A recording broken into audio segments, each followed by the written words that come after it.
नमस्कार, मैं Shashiwala from government polytechnic Badaun और आज हम यहाँ कन्वेंशनल और नॉन कन्वेंशनल एनर्जी के बारे में डिस्कस करेंगे। तो सबसे पहले हमारा ये जानना नेसेसरी है कि एनर्जी कौन सी टर्म होती है।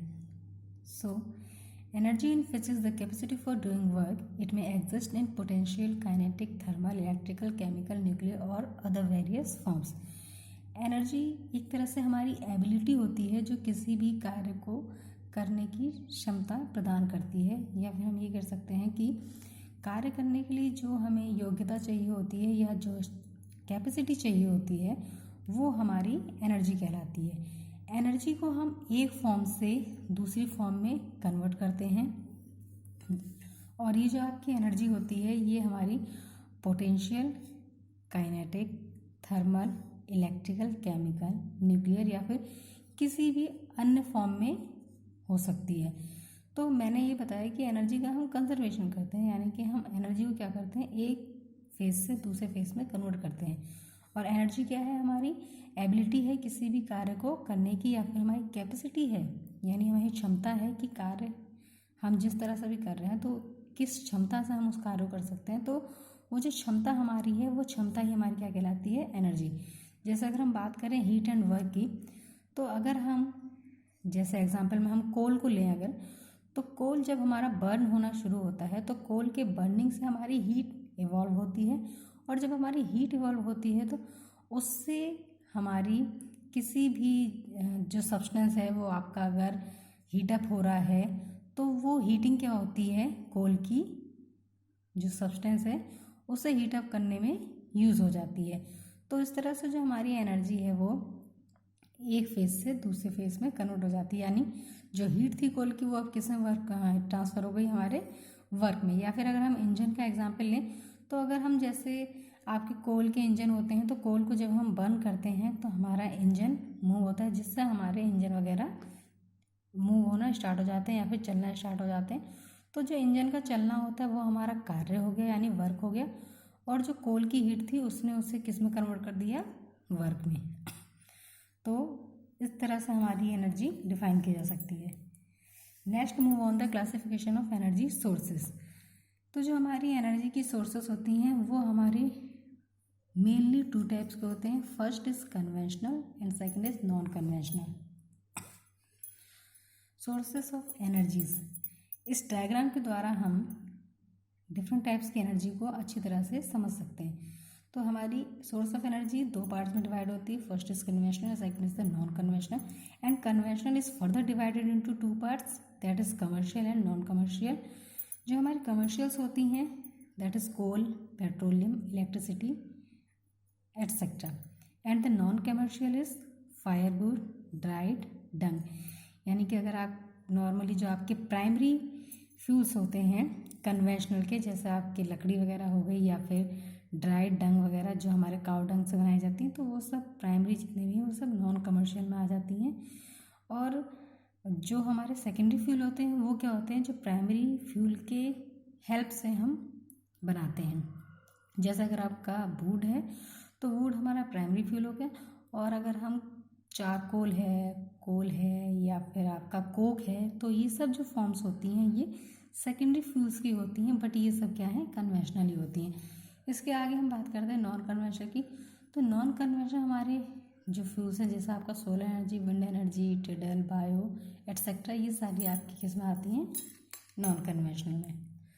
अब हम जानेंगे कि कन्वेंशनल सोर्सेस आखिर एनर्जी के होते क्या हैं, या फिर जो कन्वेंशनल एनर्जी है वो क्या होती है, और ये कन्वेंशनल एनर्जी आपके किस किस सोर्स से प्राप्त होती है।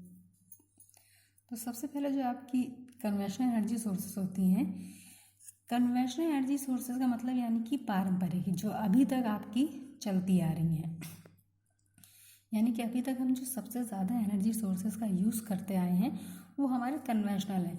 और कन्वेंशनल एनर्जी सोर्सेज हमारे दोबारा से रिसाइकिल नहीं हो सकते हैं। तो हमारे जो कन्वेंशनल एनर्जी सोर्सेज होती हैं वो हमारे क्या कहलाते हैं, नॉन रिन्यूएबल, यानी कि जिसे हम दोबारा से रिन्यू नहीं कर सकते हैं। Conventional source of energy is the form of non renewable energy.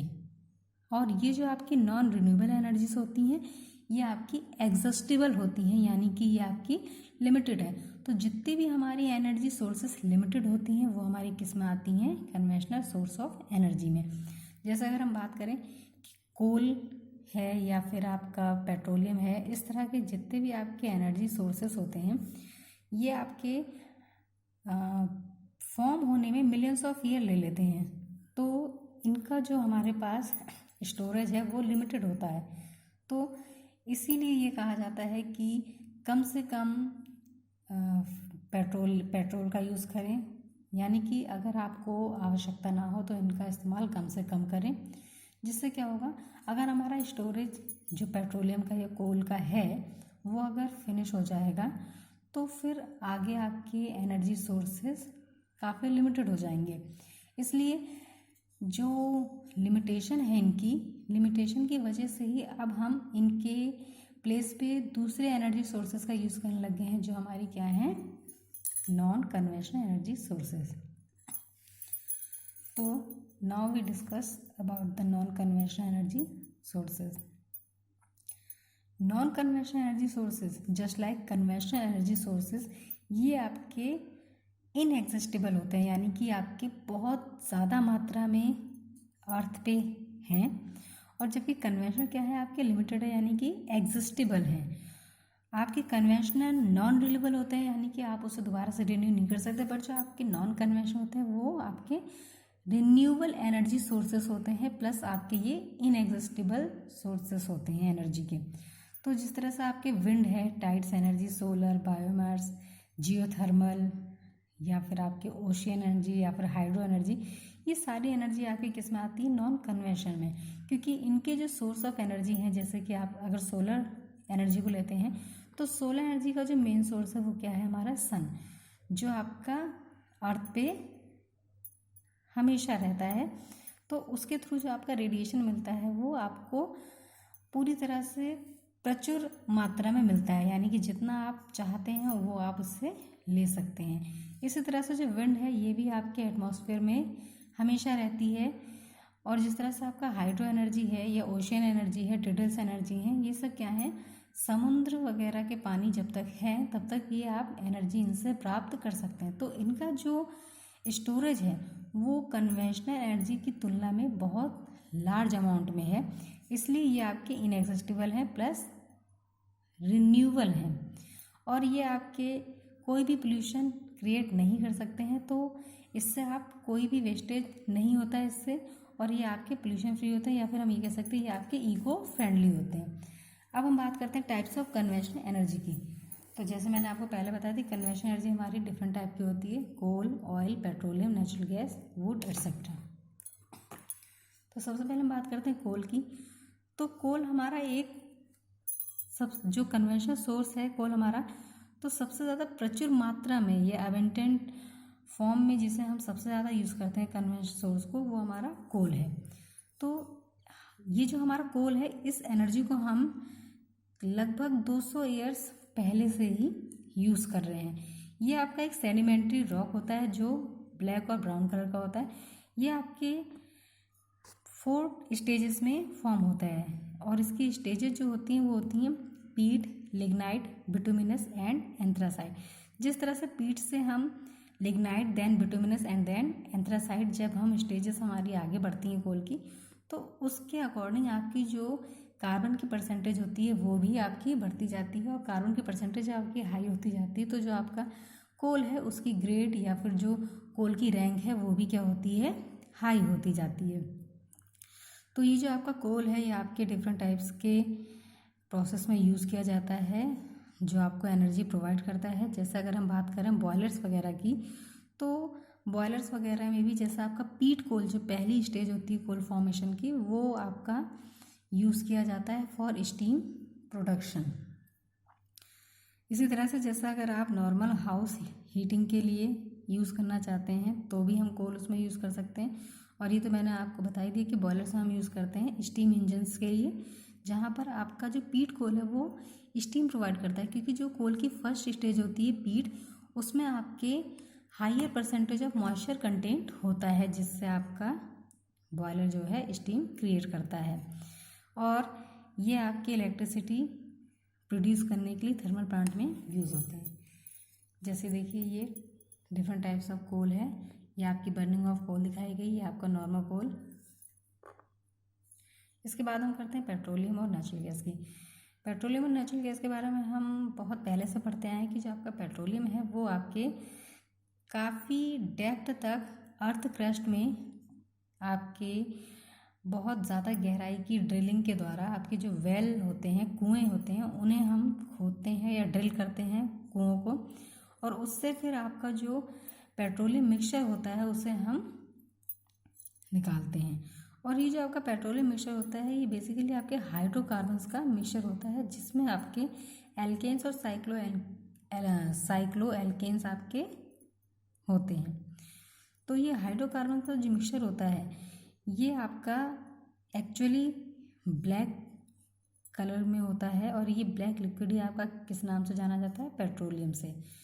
जब हम पेट्रोलियम को ड्रिल करते हैं, जब हम वेल्स को ड्रिल करते हैं पेट्रोलियम प्रोडक्शन के लिए या पेट्रोलियम को निकालने के लिए, तो जब हम पेट्रोलियम निकालते हैं तो सबसे पहले आपकी नेचुरल गैस निकलती है। तो अर्थ क्रस्ट में पेट्रोलियम जब आप निकालते हैं अर्थ क्रस्ट से, तो सबसे पहले हमारी जो एक्सपील्ड होती है वो होती है नेचुरल गैस। और ये नेचुरल गैस हमारा मेनली जिसमें सबसे ज़्यादा जो कंटेंट होता है वो 90% तक आपका मीथेन गैस होती है। इसके अलावा आपके इथेन, प्रोपेन, ब्यूटेन या फिर हाइड्रोजन सल्फाइड, इस तरह के सारे केमिकल कंपाउंड्स इसमें मिक्स होते हैं नेचुरल गैस में। जैसे ही हम ड्रिलिंग के द्वारा पेट्रोलियम प्रोडक्ट को बाहर निकालते हैं तो उसमें सबसे पहले आपका नेचुरल गैस फॉर्म होता है। उसके बाद जो आपका क्रूड पेट्रोलियम आता है या फिर जो आपका लिक्विड मटेरियल आता है उसे हम रिफाइन करते हैं, देन प्यूरिफाई करते हैं। और ये जो प्यूरिफिकेशन रिफाइनिंग होता है आपका, ये आपका डिस्ट्रक्टिव डिस्टिलेशन से होता है, जिसमें आपके हायर बॉइलिंग पॉइंट के कंपोनेंट लोअर बॉइलिंग पॉइंट के कंपोनेंट से सेपरेट हो जाते हैं, जिससे आपको पेट्रोल, डीजल, ल्यूब्रिकेटिंग ऑयल इस तरह के प्रोडक्ट मिलते हैं। जैसे देखिए ये आपका नेचुरल गैस है जिसे हम हाउस होल्ड में यूज़ करते हैं, और ये है आपका पेट्रोलियम प्रोडक्ट जो आपका लिक्विड फॉर्म में होता है। नेक्स्ट हम आ जाते हैं ऑयल। तो अगर हम सभी कन्वेंशनल सोर्सेज की बात करें तो जो ऑयल है वो इन सभी में सबसे ज़्यादा आपके पास प्रचुर मात्रा में उपलब्ध होता है, और ये आपका इंडिया में सबसे मुख्य कन्वेंशनल एनर्जी सोर्स है। और इसे हम इस ऑयल का जो एक्सट्रैक्शन करते हैं तो वो जिस भी डिपॉजिट से आप ऑयल का एक्सट्रैक्शन करते हैं वो डिपॉजिट्स आपके ऑयल रिसोर्सेज के नाम से जाने जाते हैं।